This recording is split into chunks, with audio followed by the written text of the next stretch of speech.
في سؤال اتبعت لي بيقول انا شفت لحضرتك فيديو علشان خاطر اعمل شد بطن وقت القيصريه، ولقيتك مش بترشح شد البطن وقت القيصريه خالص. فهل في اي استثناءات للموضوع ده؟ الحقيقه ان في استثناءات بسيطه، منها لو كان الجلد مترهل جدا بطريقه مغطيه الاعضاء من تحت وفي نفس الوقت مغطيه جرح القيصريه. في الحاله دي هيتعمل قص للجزء الجلدي ده بس، لكن ما تعملش شد بطن كامل.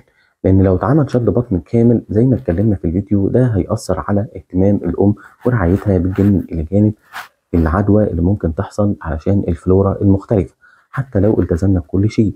غير كده ان شكل البطن هيختلف جدا بعد القيصريه. فلو كان في جلد متهدل بزياده هيعوق القيصريه او هيغطي على جرح القيصريه وهو كده كده زياده ومغطي الاعضاء من تحت، لا، من حق الانسان ان هو يعرف يتعامل طبيعي وما يحصلش اي تقرحات من الجلد اللي هو العضو الزائد دلوقتي، مش مجرد ضعف عضلات البطن. فما تعملش شده كامله، ولكن يتشال الجزء الجلدي ده بسيط، ويتأجل موضوع شد البطن لحد ما الطفل يتفطم والأم تكون جاهزة للاهتمام بنفسها بعد العملية، عشان فترة النقاهة بعد العملية ديت بتكون حوالي من 3 أسابيع إلى شهر حد أقصى، حتى لو كنا ماشيين على المسكنات بتاعتنا والعلاجات بتاعتنا.